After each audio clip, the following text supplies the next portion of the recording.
I'll introduce Kelly. She started in financial services immediately after graduating from DePauw University with a degree in economics. She began working as a financial advisor and later on joined CSI Advisory. She has her accredited investment fiduciary and certified 401k professional designations. She's also been named a top retirement advisor under 40.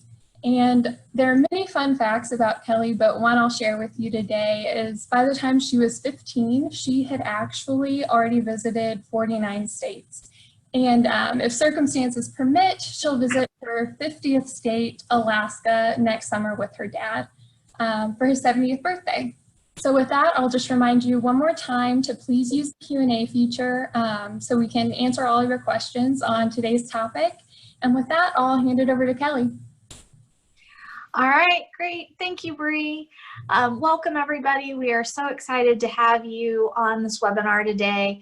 And as Bree mentioned, we felt this was a very timely topic, not only because most people do deal with debt and just managing their finances in general, but we know the last couple of months have been very challenging for people. A lot of people were faced with the possibility and the reality that their jobs were no longer available or their hours had been reduced due to the COVID virus. So we really just felt this was a good time to have this topic. So, and I do want to reiterate before I start, this is not meant to make anybody feel bad about having debt. This is just something that most people will experience at some time in their life, whether it's student loan debt or you buy a home and you have a mortgage payment.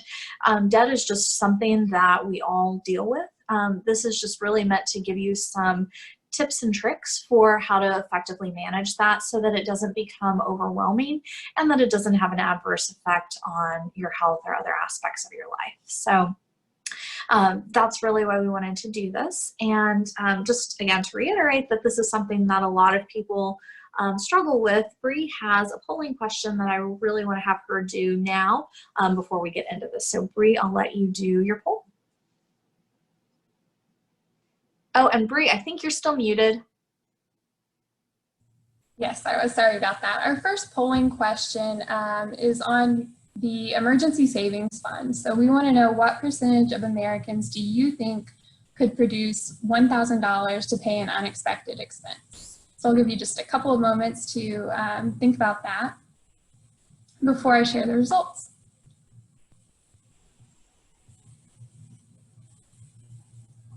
All right, so it looks like about most of you thought that that was 25% of Americans, but actually it's closer to 40%, so less than half.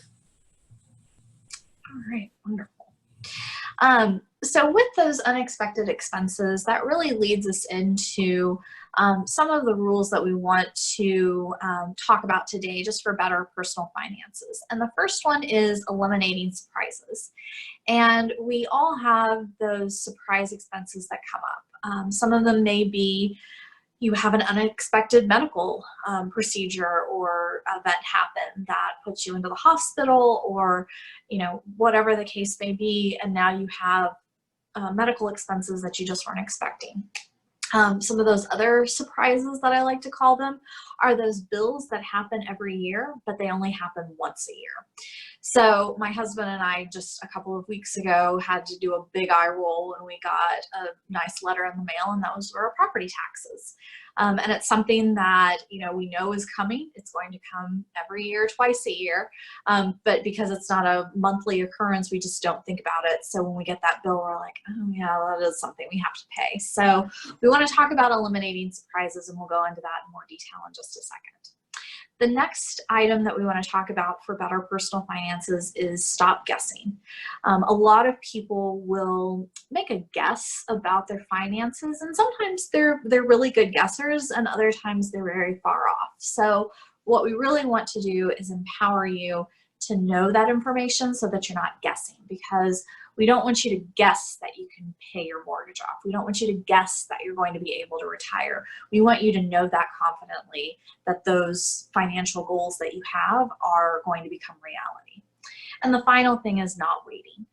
What we see a lot of people do, and some of this goes back to the guessing part, is the wait. The wait to start saving, the wait to start paying down debt, the wait and wait and wait. And the most important thing you have on your side is time. So any way that you can chip away at some of those goals, whether it's I'm going to save $5 more a week, or I'm going to pay $5 more a week on my debt that I have, the sooner you can start doing that, the better off you'll be. So the first thing we want to talk about again is eliminating surprises. So another surprise that you don't want to have is surprises with your credit report. So your credit report has a list of all of the outstanding credit accounts that you have. So they may be credit cards. If you have an auto loan, that will show up on your credit report, a mortgage, student loan, anything where an entity has issued you credit, whether you're using it or not, is going to show up on that credit report.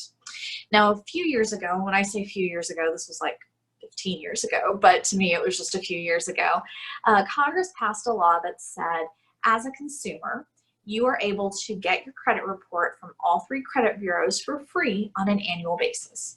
And in order to do that, you can go to annualcreditreport.com and view your credit report. And if you don't have some type of monitoring where you are looking at this on a regular basis, I would strongly encourage you today to go and look at your credit report and make sure everything's correct. Because what you don't want to have happen is what happened to me about 10 years ago or so, is I happened to check my credit report and I saw that a credit card that I had closed several years prior had been reopened, and somebody was buying makeup in Sweden on that account. And since I hadn't been in Sweden buying makeup, I knew it wasn't me. So I called the credit card company and said, you know, I believe this is fraudulent activity. And they looked at it and they agreed with me and they removed the charges. Now, one of the reasons I feel that they removed the charges so quickly is it had only been a month or 2 since this had happened. So the finance charges and the late fees were minimal at that point. I feel had it been, you know, a year or 2 before I noticed it, I probably would have had more of a challenge accessing and getting that those charges off of my credit report. So very important that you're monitoring that on a regular basis. I know some people, because there's 3 credit bureaus, they'll set a reminder every 4 months to go in and look at a different report. That information should match. If I take out a car loan, that car loan should be consistent across all 3 credit reports. So that shouldn't be different. So you shouldn't be getting into having any issues on the information on one report versus another. But that is something that I would encourage you to do, is check those reports and make sure the information is correct. The other thing that you can always do is you can always freeze your credit. If you know there's really no reason that you're going to need to be opening a credit card or taking out any type of loan in the near future, you can always call the credit bureaus and have your credit frozen, so that you can't take any credit out on yourself, but that also means nobody else can do it fraudulently. So that's something else to know that is a possibility. You can always go in and say, hey, I really don't need this. I'm just going to freeze my credit. But if you do find yourself, you know, I need to open a line of credit for whatever reason, just call them and freeze it, and you can do it at that time. The next thing we'll talk about is unordinary expenses. So again, those expenses that don't happen monthly, but they still happen on a regular basis. So landscaping is another great example. I see all of the landscaping trucks all over my neighborhood and on my drive to and from work. So this is something that, you know, a lot of people will do maybe in the spring to spruce up their yard after the winter, but it's not a consistent expense. So it's something that needs to kind of be in the back of your mind, but just so that the money's there. That's how I always look at it. It's just having the money there when you know you're going to need to do it. So I used the example earlier when my husband and I got our property tax bill. while I always roll my eyes when I get that, I don't worry about it, because what my husband and I do is every month, we no longer have the property taxes in escrow, but we have just taken that, what we would be spending on a per month basis, and putting that into our savings account. So then when that property tax bill comes due, we just move the money from savings to checking, write the check, and don't think about it. So that's how I like to manage some of those, less frequent bills, those that only happen once a year.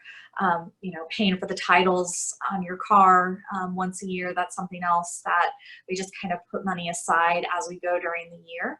And then that money is available when we have to go pay the car titles every year when we get that bill. So that's something that I like to do. And again, maybe it's not the full amount. Maybe you're just setting aside, a little bit of money into that account, but it's really nice to have that, so that when you have those unexpected expenses come up, that money's there, and you're not stressing and panicking and saying, oh my gosh, I'm gonna have to put this on a credit card, or, take out some credit in order to pay those expenses. So again, using those savings accounts for things like that are really good ways to prepare for those expenses that don't happen all that often.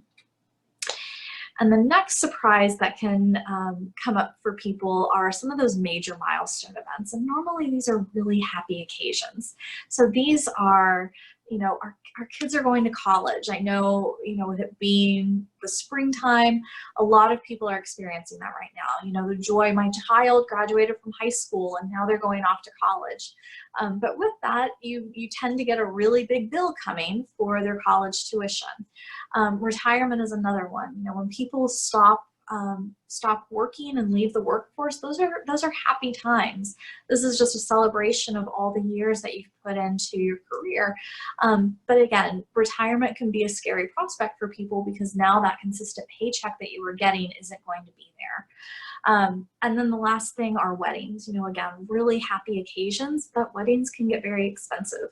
And I will wish for all of you to not experience what my father did when both of my dad's daughters, my sister and I, decided to get married 5 weeks apart. He would not like to relive the fall of 2012 if he doesn't have to, because that was a very, very expensive month and a half for my dad. So anyway, things like that happen. But again, planning for those milestones well in advance are very much encouraged.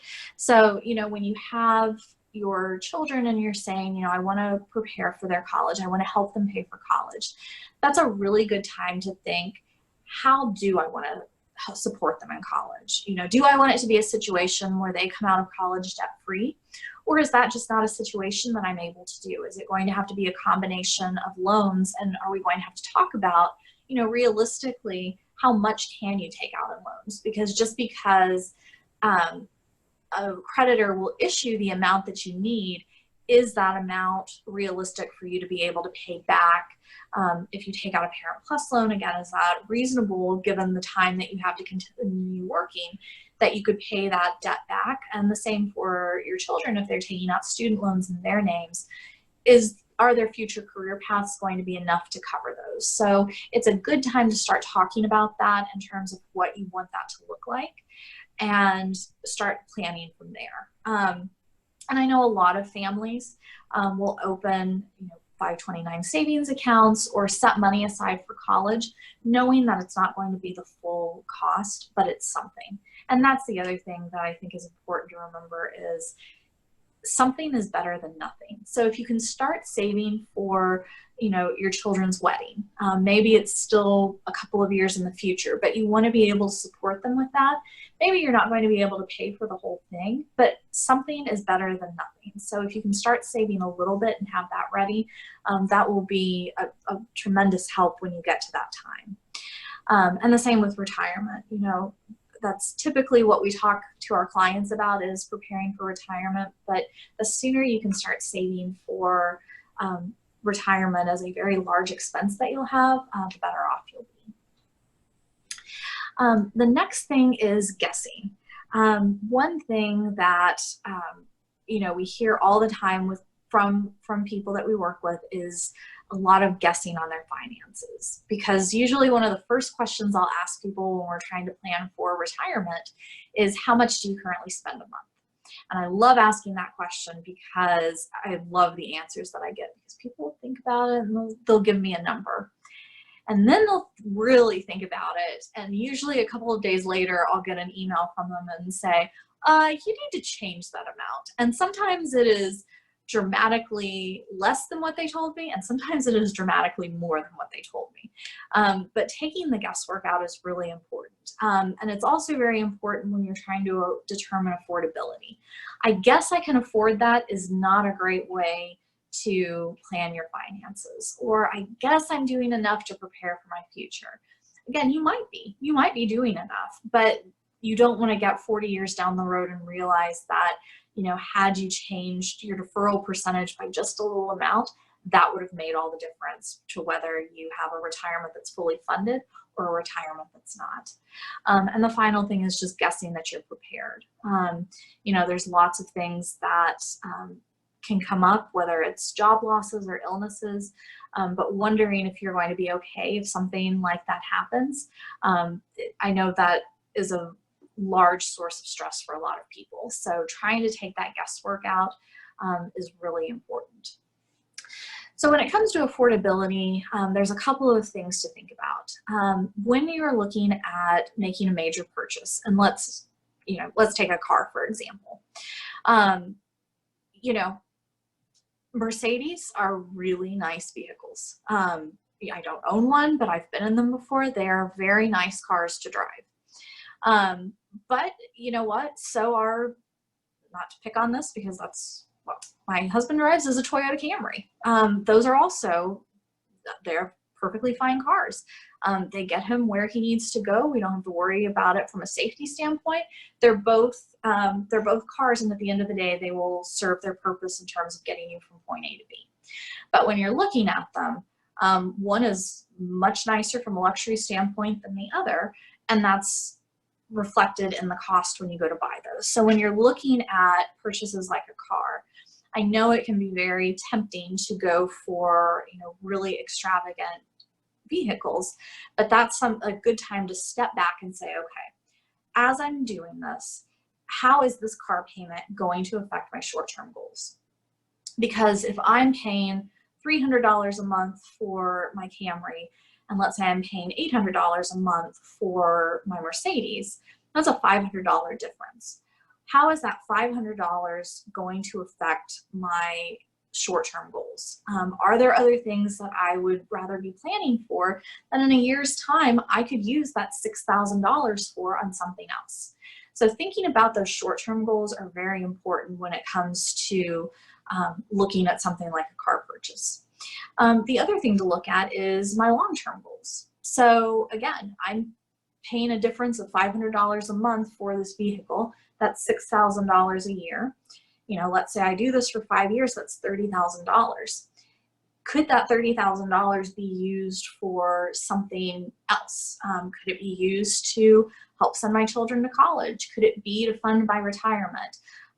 How is that difference that I'm spending now going to impact some of those long-term, larger goals that I have? And the last thing is, do my risks increase? And the reason I pick on Mercedes is I will never forget, a couple of years ago, I was getting my oil changed, and the gentleman came in, and that's the type of car he was driving, and he went to get the oil changed. It was one of those, you know, quick lube places where it's like $30 and they'll have you in and out in 20 minutes or whatever. And that's what he was expecting to pay. And they came back with a bill that was not the $30. And he's like, you know, what is this? And they're like, well, it's Mercedes. We can't use the same process that we use for most other cars. We have to use different oil. It's a different process. It's just more expensive. And that was something that I'm guessing he wasn't thinking about when he was making that car purchase, is that now the maintenance on that vehicle is going to be much more than what he was expecting. So those are just something, that's just one example to think about when you're looking at making some of those larger purchases. The same can be said with a house. You know, larger homes are going to require larger maintenance, and they come with bigger mortgages typically. Same thing happens with college. I know this is something that my husband and I have looked at. I graduated from DePauw. My husband graduated from IU. The difference in price between DePauw and IU is considerable. And that's something that we've talked about as we've discussed where our kids may go to college is, is the difference in our education that much more that it justifies paying 3 times more to send them to a private school versus public. So it's just, these are conversations that you'll have in various aspects of your life, but they're really good to think about because it's not just the here and now that you're thinking about when you're making these purchases and taking on some of this debt.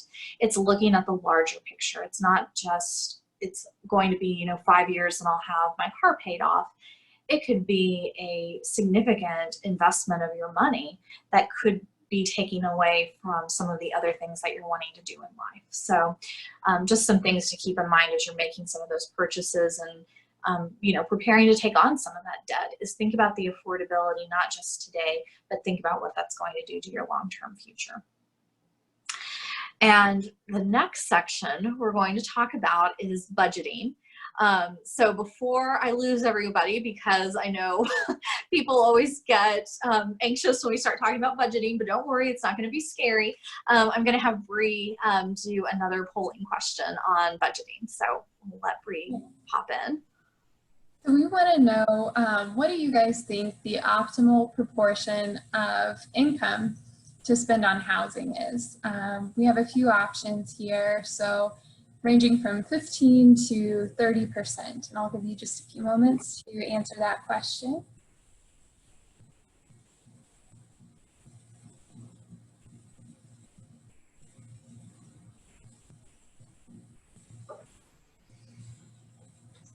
Okay, it looks like we have most people thinking it's about 25%. The optimal proportion is anywhere from 20 to 25%, as Kelly will dive into. And Kelly, we also have a few questions in the Q&A if you want to go. Good. Yep, go ahead. Ask away.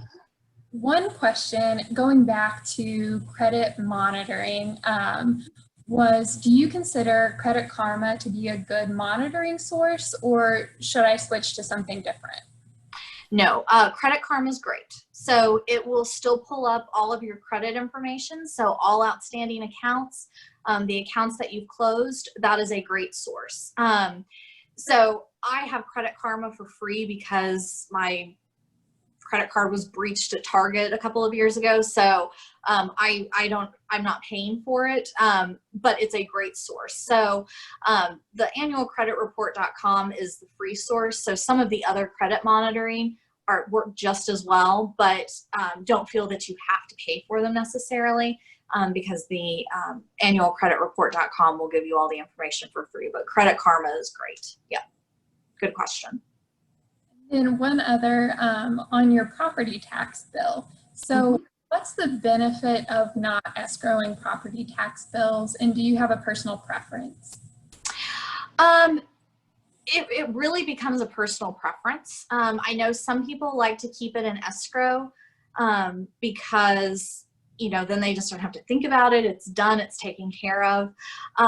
I was getting irritated with my mortgage company because what they were asking me to keep in escrow was just a lot higher than I would normally keep in a savings account. And to me, I'm like, I can use that money and get a better rate of return on it if I keep it with me as opposed to letting the mortgage company keep that and reap the returns off of that. So that was my personal preference. But again, I know a lot of people that will keep their property taxes in escrow as long as they have the mortgage, just because it's one less thing for them to worry about. And that's really what it comes down to, is what are you most comfortable with? If you are worried about missing those property tax bills, or that it's just going to be more money than you really want to pay out of pocket at that time, keep doing it as the escrow with the mortgage. It was just a personal preference for me and my husband to do it the other way. So, all right. Back to housing and budgeting. All right, awesome. So I really do think that one of the first places to start is having a budget. Now, this does not have to be a super detailed, multiple tabs on a spreadsheet budget, but you do need to know where your money's going. This is really important because if you don't know where your money's going, when you get to a point where you're like, okay, I really need to buckle down and save for retirement or college or whatever the case may be, you need to know if there are places in your budget where you can cut expenses out. So one thing that my husband and I do is, we put everything on a single credit card. And I'll tell you why we do this. Now, that's not always the smartest thing to do, but for us, we pay the bill in full every month, so we don't incur any interest charges from doing this. And the reason we put it on the credit card that we do is it tracks everything for me, where all of the categories we're spending in. So every month, it adds it up for me. This is how much we spent in groceries. This is how much we spent in restaurants. This is what we spent on gas. It does all of that for me. So that's one less thing I have to do is go through and calculate where this happens. Now, I know a lot of people will use something like a mint.com. It will do the same thing. So again, this doesn't have to be something where you're spending hours figuring this out. There are lots of financial tools available that will automatically do this for you. And if you're not using one of those and you are still, trying to do it by hand and it's just becoming too time consuming, look into some of those financial tools that exist to help you manage some of your money. But again, knowing where your money is going is really important, because when my husband and I were getting ready to save up to buy our home, we knew we had to cut back on spending so we could save for the down payment. And when we sat down and we started talking, we're like, okay, well, we need to do a budget because now we really need to buckle down and save. And we were talking about how much we spent on food every month. And we sat and thought about it and we're like, oh, this is about how much we spent. And after tracking it for a month, we spent 3 times what we thought we were. So again, one of those guessing things, we were way off when we finally figured out what we were doing. So again, knowing where your money is going is very important. So this is just an ideal budget. This is going to look different for everybody, but if you want a good place to start, this is something to consider. So having 10% going aside for savings, again, I think is really important because it may be savings for retirement. It may be savings for some of those big milestone events that are going to be coming up, but not spending everything that you make, or at least trying not to, and putting some aside is really important because you want that cushion also for that protection piece. If you do lose your job for a number of months, having those savings to fall back on become really important at that time. Phone and utility expenses, that should be about 10% of your budget. Charitable contributions, about 5%. Again, that's going to look different for everybody based on your goals. Medical expenses are about 5%. I know that, we still pay, out-of-pocket expenses every year that aren't covered by our insurance immediately. So planning on having some expenses, some money set aside for medical expenses is another good way to manage your finances. Holidays and gifts, again, those are one of those things that they don't happen every year when you're ready to buy presents at the holidays. I just always remember my dad when I was growing up, he had an envelope on the top of his dresser and he would stick a $20 bill in there. And that's how my parents paid for our Christmas gifts every year. Just whatever was in that envelope, that was the budget for Christmas that year. So, but it was something that they weren't accruing credit card debt to buy the gifts at the end of the year. So again, it doesn't have to be complicated. It can be something pretty simple, but just planning on that in advance can be really helpful and not nearly as stressful, when it comes time to actually purchase those items. So 15% for transportation, again, whether it's I'm using public transit or it's my car payment, my insurance, my gas, about 15% of your income on transportation, 12% on groceries and dining. Again, this is going to look different for everybody. Housing is about that 25% mark. The other thing to be mindful of is if you haven't gone through the home buying process, very few mortgage lenders will let you purchase a home if it gets to be above 28% of your income. So that's something else to be mindful of, is when you're looking at homes and what those lenders will give you. They will usually give you a number that's 28% of your income. That's a good time to also step back and say, okay, can I really afford to spend 28% of my income on housing? So things to be mindful of as you're going through the process. 3% for miscellaneous items, 5% for clothing, and 5% for entertainment. So again, this is not meant to be the end all of budgets. It's going to look different for everybody. But like I said, the most important thing is to have an idea of where your money's going. Because again, there's probably going to be some time in your life where you're going to have to cut back on your spending for some purpose. Knowing where you can cut money and cut expenses is a really important thing to know. And the last thing we'll talk about is not waiting. And there's really a big difference between patience and waiting. So a patient statement would be, I'll buy the house I can afford now, not the house that I want. Kind of goes back to, can you really afford to have 28% of your income go towards your housing? Some people may say yes, some people may say no, but it's important to know the answer to that. A waiting statement may be, I'll start saving next year once I'm making more money. And those are some of those scary statements to make, is that assuming in the future you're going to be in this much better financial position. It's like that joke, oh, I'll do it when I'll have more time next month. You're not gonna have more time next month. I've been saying that for 10 years. I still don't have more time next month. So you want to be careful on assuming that things are going to be, oh, just so much better if I just wait a year. Because really what you're doing is I almost consider it just delaying the inevitable, because if you wait a year to start paying off debt, that's just more interest that you've accumulated. If you wait a year to start saving more for retirement, for example, that's just a year of interest and savings that you've missed out on. So again, not thinking really hard about whether I'm making a patient statement or a waiting statement is important. You know, another one, I'll trade in my car once it's paid off, not while I still owe money on it. Versus, you know, I'll put a budget together if money gets tight. Those are not the times that you want to start putting a budget. You want to have some of that information known prior to having to make some of those hard decisions that may come about from time to time. Again, dangerous waiting is waiting to eliminate debt. You're just accruing interest that is just going to cost you more in the long run.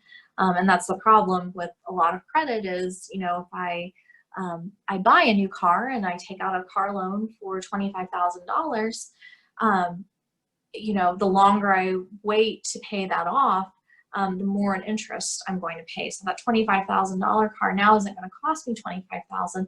Now it's going to cost me $30,000 or $32,000. So again, that's just money that you're not going to have for the other things that you really want or need. Again, not waiting until you make more money and not waiting to set money aside. And typically, especially when it comes to the debt side, it can be overwhelming. I know that. I know it is. I know it can be. Because when you sit down and think about, oh my gosh, I've got a mortgage, I've got a car loan, I've got student loan debt, I have credit cards. I mean, it can be just an insurmountable process, or just, I know it can be stressful. So this is the next part that I have used. I know lots of people who have used this and it works. So we're going to talk about the snowball method for paying down debt. And you may be familiar with this, but like I said, I have never seen something so effective for paying down debt than using this method. So if this is something that you're struggling with, this next part I think is probably the most important thing I'll say in this whole time that we're together. So, but what you're going to want to do is you're going to want to look at all of your debts. So you're going to want to sort them either by balance or by interest rate. Personally, I like sorting them by balance because and I'll tell you why in a second, but I like sorting them by balance, and you're going to go from highest to lowest. And you're going to determine the amount that you're going to have to pay for the minimum for all of the debts that you have. At the very least, you want to be making your minimum payments every month, because not making those minimum payments, that's going to really ding your credit score. And when you want to go buy something in the future, that's going to be taken into consideration. So you want to make sure that you are at least paying your minimum payments every month. Okay, so now we have all of our debts lined up. We know what our minimum amounts are. The next thing we want to do is say, all right, how much extra money do I have to dedicate to paying off my debt?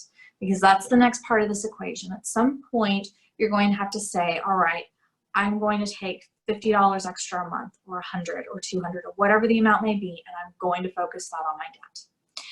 So after you've lined up all your minimums, and then you say, all right, this is how much extra I'm going to pay per month.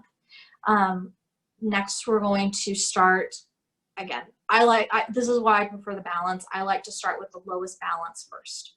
And let's say I have $300 extra per month that I'm going to put towards my debt. So I'm going to put that towards that first smallest balance. And the reason I like to start with the smallest balance is most likely if you start putting a lot of extra towards that, it's going to get paid off super fast and you have a win. And I know I'm this way, and I know many people, it's all about instant gratification. If I can check something off and feel really good that I have something done, I'm most likely going to keep up with this. So on this next slide is looking at this extra payment. So if my minimum payment is $200 a month on my first debt, and I pay an extra $300, I'm going to pay $500 a month. So as I'm paying this $500 a month, I pay this in January. On my second debt, I'm making my minimum payment of $250. And on my third debt, I'm making my minimum payment of $100. I'm going to keep doing that, but I'm going to put all the extra money I have towards the first debt. And in this scenario, I had $1,500 outstanding on that first debt payment. In 3 months, that debt is gone. So I can check that off the list. I have paid off one of my debts. But now I have $500 extra. And now what I want to do is I want to take that $500 extra that I was putting towards that first debt, and I'm going to put it towards the second one. So now instead of paying $250 a month, I'm going to pay $750 a month. This third debt off to the right, I'm still just going to pay my $100, which is my minimum payment, but I'm going to start putting that extra $500 that I was used to paying for the last couple of months towards my next payment. So now I'm paying $750 a month. And after a couple of months, that debt is now gone. So now I can start looking at that third debt. So now I've been paying $750 the whole time. That's what has been going towards my debt. I'm going to take that $750 and I'm going to put it towards the third debt. And now I'm paying $850 a month. And this is not any different than the amount of money that I was paying back in January when I started to make the commitment that I was going to start paying down debt. I've just reallocated where that money is going. And instead of finding something else to buy with that $500 a month or that $750 a month, I've put it towards my debt. And what we've done in this scenario is it's just snowballed. That monthly payment that I can take has just gotten bigger and bigger and bigger. And now by the time I get to the end of the year, this individual is debt-free for what they had. And this is going to look different for everybody. Everybody has different amounts that they owe and different amounts that they can save. But I'm telling you, this is the most effective way. I've seen so many people do this in terms of paying off their debt, and they make the commitment that this is how much extra I'm going to spend, and it works. It really does work. So if this is something that you're struggling with, perhaps you've had debt for a while, or perhaps debt is something that's relatively new to you. For whatever reason, this is just not something you've dealt with, and this is new to you. This is what I found to be very effective for paying off your debts. Like I said, my husband and I did this with the different expenses that we had. We did it with our student loans, we did it with our cars, and now everything that we were spending on student loans and car payments are going towards our mortgage, and we just every month see that balance go down, down, down, down, down, to where we're hoping that we can be debt free in a couple of years. So again, this is what I really encourage you to consider, because it just it works. It absolutely works. So some action planning items today. I know we've got a couple of questions and we'll definitely get to those, but just a couple of things to think about as you're thinking about steps to take. Really think about some of those potential surprises, not just some of those recurring larger bills that come, but think about some of your goals. Think about, what do you want your retirement to look like? How do you want to fund your kids' college? Some of those big goals, and those are ones that everybody has, but maybe you have other goals like, I really want to have a beach house, or I really want to have a lake house or something like that. Maybe there's other goals that you're thinking about, but think about that and how you can prepare for those, so that when you get closer to actually wanting to make those purchases, you're not surprised by what they cost and what you're going to need to have as an outlay. Identify those areas in your life where you're guessing. Again, you may be a really good guesser, but I know I sleep a lot better at night having concrete numbers. So, really sitting down and making sure that you know what you're spending a month, and if you're on track for some of those savings goals, I know are comforting to a lot of people. And then be honest about what you're waiting for. Again, if you're hoping that in a year you're making a lot more money, or that your debt just magically goes away, you're most likely going to be disappointed. So, planning today with what you currently know is the best, in my opinion, is the best course of action. So, as always, if you have questions, please let us know. We're always happy to sit down with you. And if you do feel that this is just overwhelming to you and you want somebody to talk it through, give us a call. We're more than happy to help with this. So, and on behalf of Joe, Christy, Bree, and myself, we're so grateful that we get the opportunity to work with you and your colleagues at your offices and locations.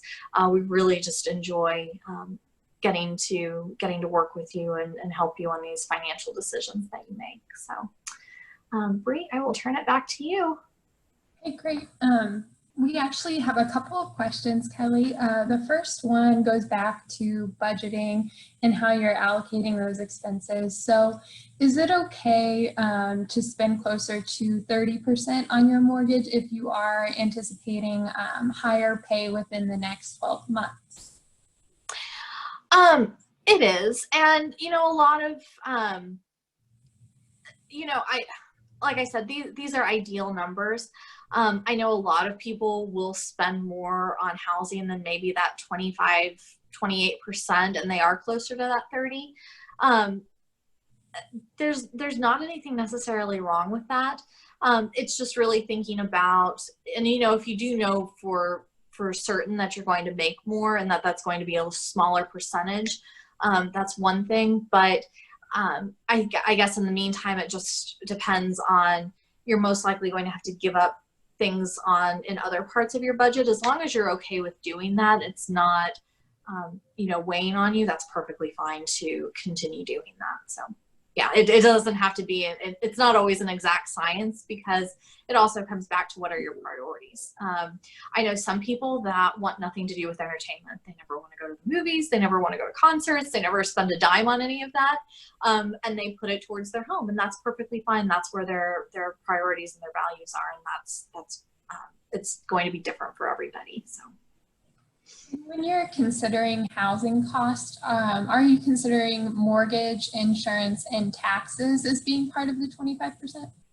Yes, because when a mortgage lender will look at that, they're going to take those into consideration, because you will absolutely have to pay property taxes, and you will absolutely have to have not mortgage insurance, but property insurance. So they will take all of that into consideration as part of the total payment as they're getting ready to issue your loan. So I know for some people, that can be a surprise to them when they're going through the lending process, because they'll find a house and they'll think, oh, this is perfectly in my budget, but they haven't calculated those other essential costs, and that can be disappointing as you're going through that process. So yes, absolutely consider property taxes and homeowners insurance, since those are required costs of owning your home. I think that was really helpful. I know we're a couple minutes over time, but like Kelly was saying, if you have any questions, please always feel free to reach out to us.